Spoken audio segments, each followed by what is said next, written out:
नमस्कार, मैं doctor Nalini Madhariya, Ashirwad hospital ICSI test tube baby centre Raipur Chhattisgarh से बोल रही हूँ। बहुत बार हमारे पास दंपत्ति ये बोलकर आते हैं कि हमें ट्विंस ही चाहिए या आईवीएफ से ट्विंस ही होता है, ऐसे उनके क्वेरीज रहते हैं। तो आज इस इम्पॉर्टेंट टॉपिक पे हम बात करते हैं। देखिए, नॉर्मली क्या होता है, नेचुरल प्रेगनेंसी में क्या होता है, 1 या 2 फॉलिकल्स रप्चर होते हैं, एग रिलीज होता है, फर्टिलाइजेशन होता है और कंसेप्शन होता है। नेचुरल प्रेगनेंसी में भी कुछ केसेस में ट्विंस के चांसेस होते हैं, जैसे जेनेटिक हिस्ट्री है, फैमिली हिस्ट्री है, तो भी ट्विंस के चांसेस थोड़े से बढ़ जाते हैं, लेकिन बहुत कम केसेस में होते हैं। आईवीएफ में क्या होता है, आईवीएफ में हम यह कोशिश करते हैं कि किसी भी महिला को 8 से 10 कम से कम अंडे बने। उसके लिए कुछ टैबलेट्स और इंजेक्शंस दिए जाते हैं और इससे क्या है, अंडे की संख्या बढ़ जाती है। अंडे की संख्या रहने से नंबर ऑफ़ एम्ब्रियोज ज़्यादा होते हैं, उससे हमारा साइकिल में सक्सेस रेट भी ज़्यादा होता है। और एक साइकिल में अगर कंसीव नहीं हुआ तो हम उसे फ्रीज़ करके रखते हैं और सेम प्रोसेस को रिपीट करने की ज़रूरत नहीं होती है और फ्रोज़न एम्ब्रियो ट्रांसफ़र के द्वारा हम फिर से उसको दंपत्ति को एक चांस और दे सकते हैं।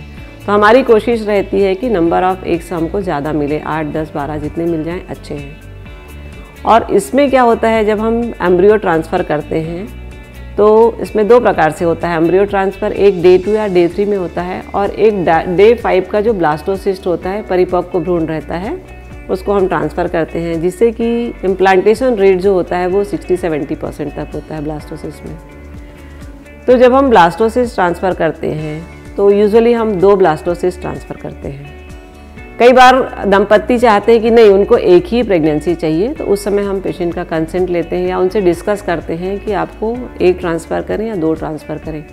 बहुत बार दंपत्ति ये कहते हैं कि जो बेस्ट है वो करिए, तो उस केस में हम ज़्यादा करके 2 ब्लास्टोसिस्ट ट्रांसफ़र करते हैं।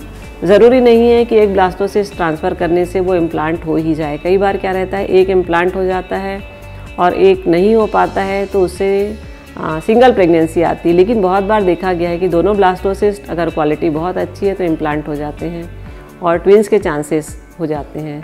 आईवीएफ में भी जो ट्विंस के चांसेस होते हैं 35-40% ही होते हैं। ज़रूरी नहीं है कि हमने सभी पेशेंट को 2 ब्लास्टोसिस्ट या 2 एम्ब्रियो ट्रांसफ़र किया है तो सबको ट्विंस प्रेगनेंसी आएगी। बहुत बार ट्विंस प्रेगनेंसी आती है, कई बार एक आध वैनिशिंग ट्विंस हो जाता है और एक की ग्रोथ हो जाती है। तो ऐसा ये सोचना कि नहीं हमको ट्विंस ही चाहिए या हम आईवीएफ करेंगे तो ट्विंस प्रेगनेंसी ही होगी, ऐसा ज़रूरी नहीं है। 35-40% केसेस में ही ट्विंस के चांसेस रहते हैं और अगर ट्विंस आ भी गया तो उसमें कोई बहुत परेशानी की बात नहीं रहती है।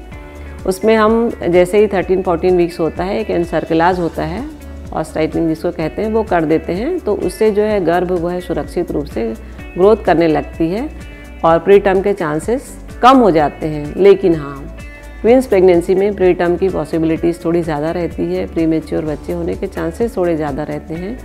लेकिन अगर सही तरीके से सही इलाज किया जाए, एंटीनेटल केयर प्रॉपर किया जाए, तो जो है गर्भ आराम से 8 से 9 महीने तक ग्रोथ होता है और ट्विंस बच्चे, हेल्दी बच्चे पैदा होते हैं। हमारे यहाँ पे वैसे भी ट्विंस बहुत ज़्यादा होते हैं क्योंकि हम लोग हमेशा ब्लास्टोसिस्ट ट्रांसफ़र करते हैं और ये जो प्रोसीजर मैंने बताया जो कि गर्भ को सेफ रखने के लिए, वो हम ऑप्ट करते हैं और स्वस्थ बच्चों का जन्म होता है।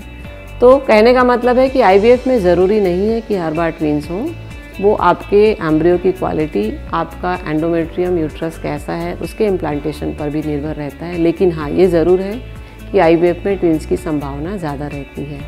नमः शिवाय। इसके अलावा आपके और कोई क्वेश्चन हो, कोई क्वेरीज हो, तो आप हमसे बात करिए। आपके सभी सवालों के जवाब देने के लिए हम हमेशा तैयार हैं।